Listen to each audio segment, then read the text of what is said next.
Hello everyone, welcome back to my channel. My name is Hannah if you're new here, and in today's video we are talking about the most surprising reads I had of 2022. Now these aren't necessarily my favorite books of the year, but these are the books that I went in with mixed or low expectations and I ended up really enjoying them. Without further ado, let's get into the books that surprised me the most this year. First, I have to talk about Dead Silence by S.A. Barnes. This is a sci-fi horror thriller story and I absolutely ate this up. I have decided after reading this book as well as previous sci-fi horror novels that sci-fi horror is probably one of my new favorite genres. This was so twisty and fun and epic and scary.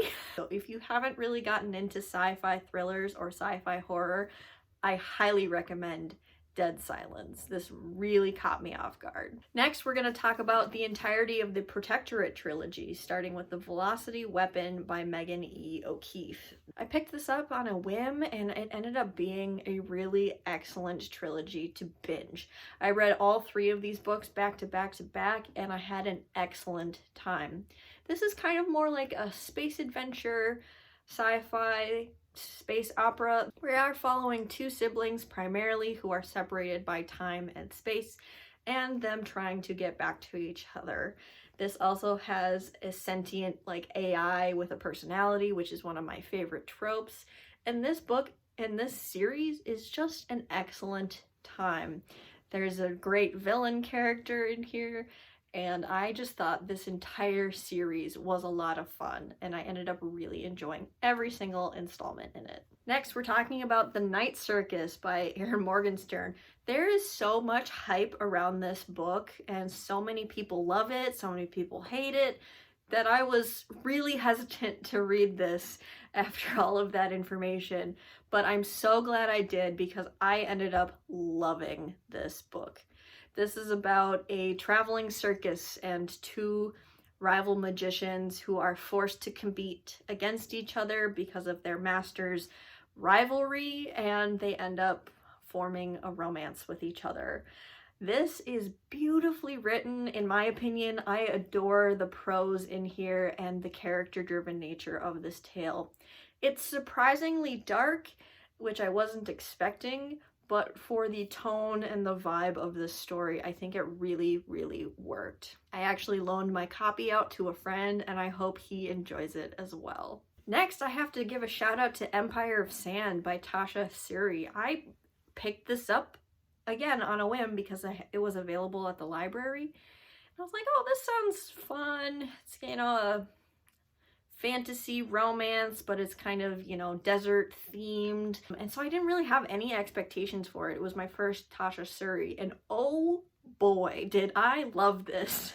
This is about a young woman who is half, her mother is a tribeswoman, and in this world the tribes people have magical powers, and her father is a governor of a city and they do not like magic, so she has to suppress her powers. And one day, her powers kind of are let loose and she gets tracked down by the evil empire, people running the empire, and they kidnap her and take her away and force her into an arranged marriage so they can use her powers to impose additional colonial rule and, you know, use her magic for the good of the empire.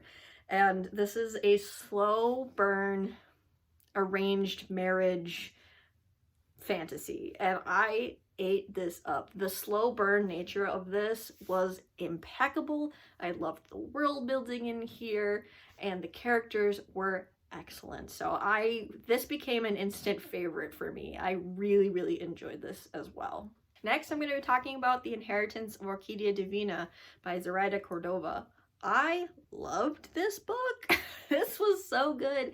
And the reason I wasn't sure about it is because I'm not a magical realism person. I have never really liked magical realism, so I was hesitant to pick this up. However, the magic in here is explained well enough that you get a taste for the rules, but it is still a little fluid. So it's kind of like dipping your toes into magical realism. as someone who loves hard magic systems and lots of rules for the magic systems that I like to read.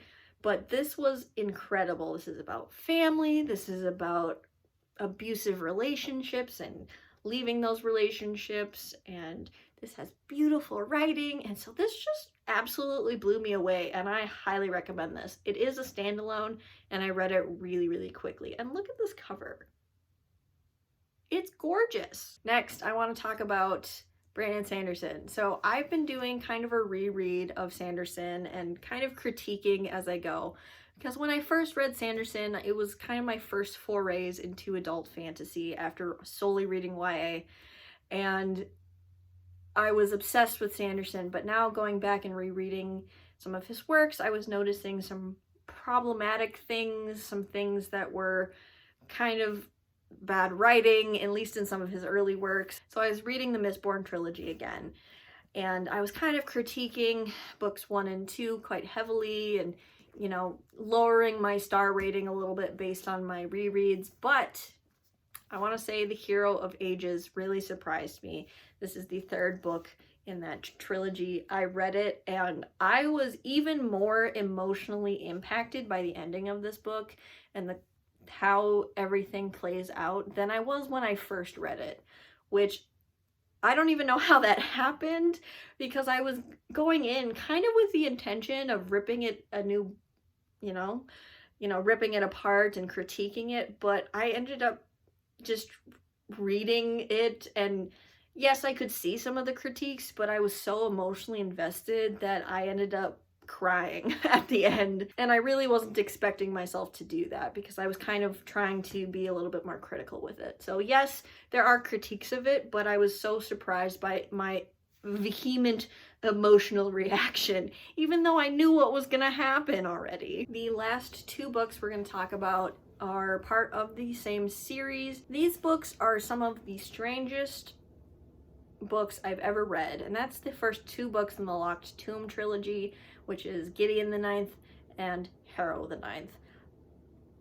So the pitch for this is lesbian necromancers in space, which is true, but this is so twisty and psychological and weird, and there's like a murder mystery at the heart of the first book, and it just absolutely goes hog wild in book 2. Like, I still don't quite understand everything that happened in book 2, and I'll be honest, book 2 kind of let me down, but this series as a whole completely surprised me in what my expectations were and what this ended up being. So I actually have a full review for these 2 books up on my channel if you want to know even more thoughts and feelings, but I will say this. I gave Gideon 4.5 out of 5 stars because it was wild, it was fun, I was so invested in this story.